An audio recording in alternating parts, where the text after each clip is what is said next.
एक बातचीत शुरू करते हैं राहुल सिंह साहब के साथ। आज हमारे साथ बिग मार्केट वॉइसेस की कड़ी मौजूद हैं। राहुल जी नमस्कार, कार्यक्रम में स्वागत है। और आपसे जब आज बात करने के लिए जब हम जुटे हैं और आप भी जुटे हैं, दिन ऐसा था कि मत पूछिए, मतलब गजब का सेल ऑफ था पूरे वर्ल्ड मार्केट्स में। यूएस में यील्ड का स्पाइक होना, job report strong, AI chip stocks का कोलैप्स होना, रेस्ट ऑफ एशिया बैकफुट पे था। रेस्ट ऑफ एशिया में सर कॉस्पी और निक्के जिस तरीके से चले थे, उनका टूटना थोड़ा लाजमी भी था। वहाँ पे एक पागलपन सा था, दूसरे सारे एसेट्स को बेच के लिक्विडेट करके लोग अपना इक्विटी को चेस कर रहे थे। But let's talk about Indian markets in isolation. जो आरबीआई का एक्शन, सरकार का एक्शन, रुपये को डिफेंड करने के लिए, आपने बॉन्ड मार्केट को डीपन करने के लिए जितना बड़ा स्पेस क्रिएट किया है, अब उस पर अभी तक के इंडियन मार्केट्स के रिएक्शन को आप कैसे रीड कर रहे हैं?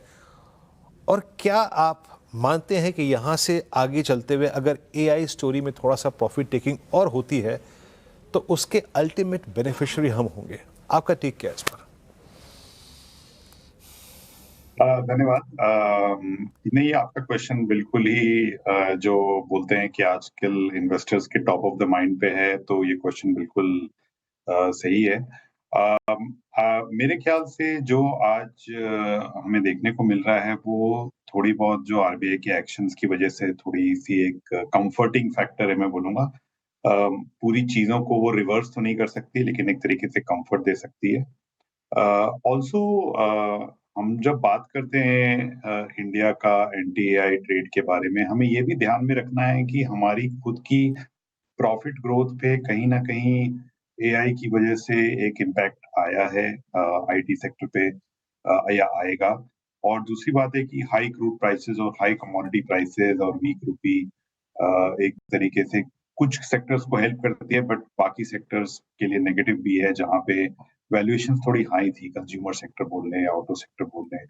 तो बहुत सारी जो बोलते हैं खींचातानी चल रही है आज के दिन में प्रॉफिट्स के ऊपर, कि आगे जाके हमारी प्रॉफिट्स की आउटलुक क्या होगी। क्योंकि आप जानते हैं कि निफ्टी 50 की जो लास्ट 2 साल की प्रॉफिट ग्रोथ है वो मात्र मेरे ख्याल से 4 या 5% सीएजीआर की रही है। और इस साल हम एक्सपेक्ट कर रहे थे फिजिकल 27 में कि वो ग्रोथ 17 to 19% रहे। उस पे कहीं ना कहीं दबाव आएगा और वो मुझे लगता है 12 से 15% के बीच में सेटल करेगी। कुछ सेक्टर्स अच्छा करेंगे, जैसे मैंने बोला वीक रूपी हाई रेट्स की वजह से शायद बैंक्स अच्छा करें, कुछ कमोडिटी कंपनीज अच्छा करें, लेकिन बाकी कुछ सेक्टर्स पे उसका नेगेटिव असर आ सकता है। तो कुल मिला के हमें देखना है कि हमारी प्रॉफिट ग्रोथ कितनी आ सकती है, क्योंकि वैल्यूएशन धीरे-धीरे नॉर्मलाइज हो रहा है और हो सकता है अगले 3-6 महीने में नॉर्मलाइजेशन और भी चलती रहे। क्योंकि जो भी आज हम देख रहे हैं एआई की वजह से जो एक्साइटमेंट बाकी मार्केट्स में है, वो कुछ हद तक वाजिब भी है और कुछ हद तक हमारे पास उसके लिए कोई ऑप्शंस नहीं है हमें उस एआई थीम से हमें बेनिफिट करने के लिए। तो हो सकता है ये पीरियड और 3-6 महीने चले। और मेरा मानना ये है कि जब तक सारी बड़ी आईपीओ नहीं होती हैं, एआई की जो बड़ी प्लेटफॉर्म कंपनीज की जो आईपीओ होने वाली है, तब तक ये एआई वेव जो है एक कायम रहेगा। और हमें उस सिनेरियो में हमें ये देखना है कि हमारी खुद की प्रॉफिट ग्रोथ क्या क्या दिख रही है। जो पिछले 2 साल से अच्छी नहीं थी, वो क्या 12-15% हम ग्रोथ कर पाएंगे? तो मुझे लगता है मार्केट एक नॉर्मलाइज हो जाएगी और एक एक तरीके से एक बेस बना रही है।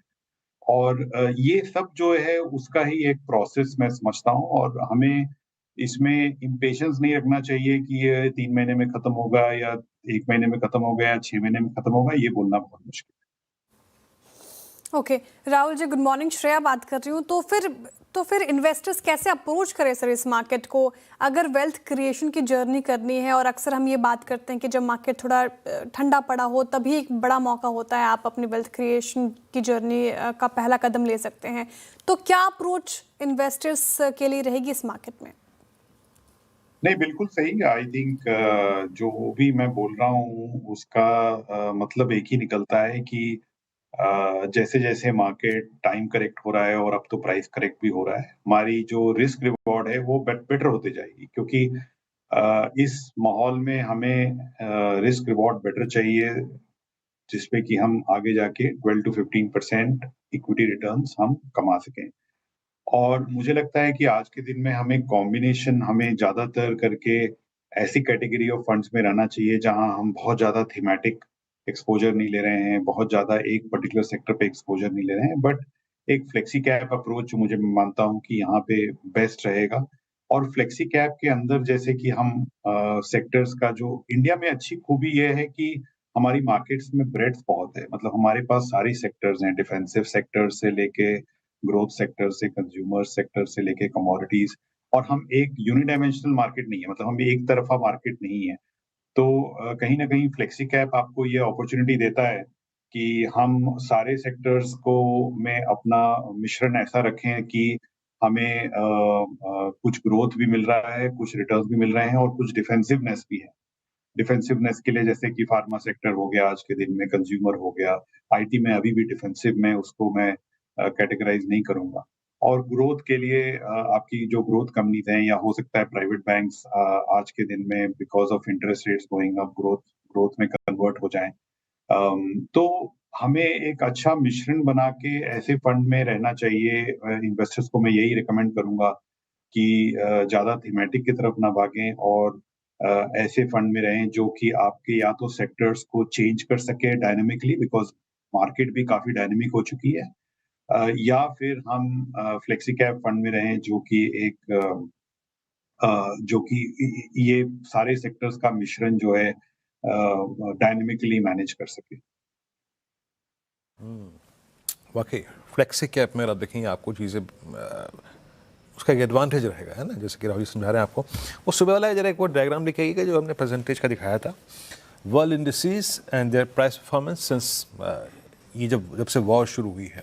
उसमें आप देखेंगे कि हमें विश्व को दिखाने के लिए कम से कम एक चीज़ तो है कि हमारे मिड कैप्स और स्मॉल कैप जो है वो अच्छा कर रहे थे। स्मॉल कैप इंडेक्स 7.39 सिंस 27 फरवरी, मिड कैप्स 2.77। हालांकि मिड कैप लास्ट हफ्ते जब स्लाइड हुए थे थोड़ा सा इम्पैक्ट पड़ गया, अदरवाइज स्मॉल कैप अच्छा कर रहे थे। हालांकि स्मॉल कैप पे आपका व्यू क्या है? मीन क्या थोड़ा सा अपने हमारा झुकाव स्मॉल कैप इंडेक्स पे होना चाहिए या फिर स्टॉक्स पे होना चाहिए इस वक्त?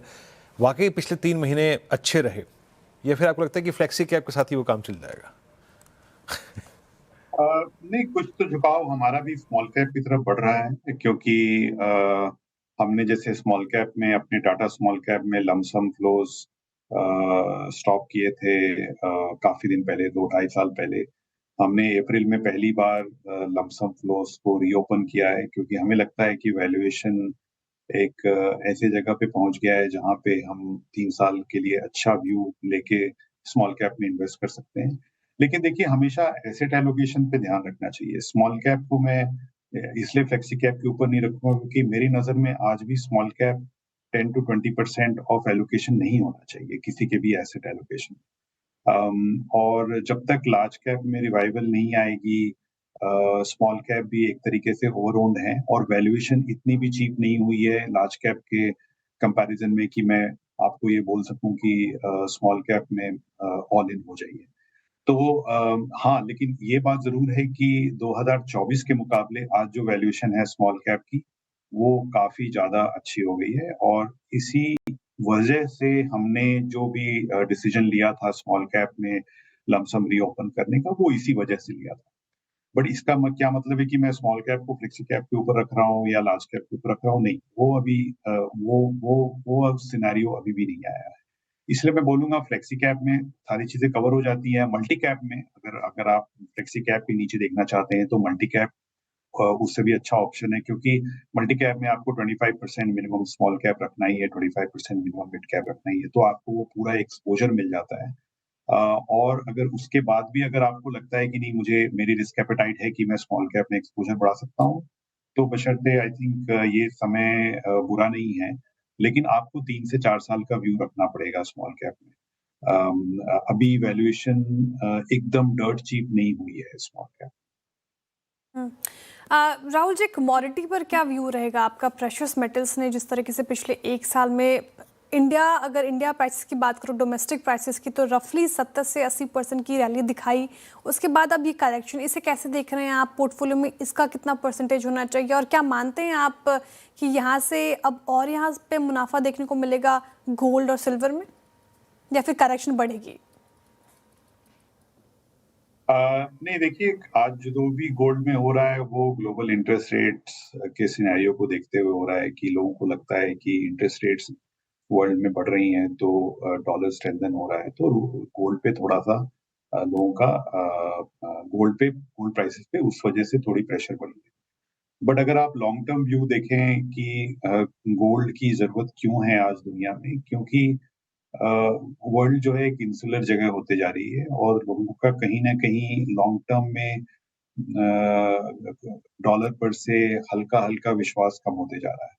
और हम गोल्ड जब देखते हैं तो हम गोल्ड को हमेशा रिटर्न की वजह से के नज़रिए से नहीं देखना चाहिए, हमको एक इंश्योरेंस पॉलिसी के नज़रिए से देखना चाहिए कि मान लीजिए अगर दुनिया में ऐसी सिचुएशन आती है कि दुनिया को एक अल्टरनेट करेंसी की तरफ मूव करना है, तो आज कोई भी करेंसी रेडी नहीं है डॉलर से टेक ओवर करने के लिए। और इसी वजह से गोल्ड पे जो है एक लॉन्ग टर्म पॉजिटिव ट्रेंड बना रहेगा। तो मैं समझता हूँ कि 5 से 10% एसेट एलोकेशन प्रेशियस कमोडिटीज में होना चाहिए, गोल्ड में ज़्यादा। सिल्वर बहुत वोलेटाइल कमोडिटी है और सिल्वर इंडस्ट्रियल कमोडिटी है, तो जब सिल्वर की प्राइस बढ़ती है तो लोग सिल्वर की कंजम्पशन कम करने का तरीका ढूँढ लेते हैं।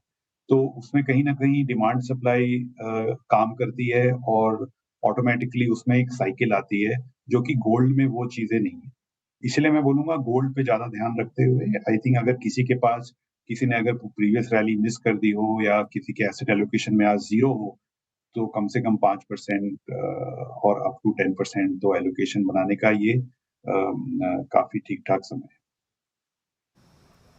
यानी सर श्रेया ने आपसे प्रश्न पूछा है ये, श्रेया राहुल जी फुली कमिटेड है गोल्ड पे हर महीने she is buying every month, है ना। एनीवे राहुल जी बहुत बहुत शुक्रिया, आप इस कार्यक्रम में शामिल हुए सर, सभी सेक्टर्स पे अपना और स्पेसेस पे आउटलुक रखा आपने, बहुत बहुत शुक्रिया and have a nice day as well sir. It's a difficult day, no doubt about that, और डिफिकल्ट मैं इसलिए कह रहा हूँ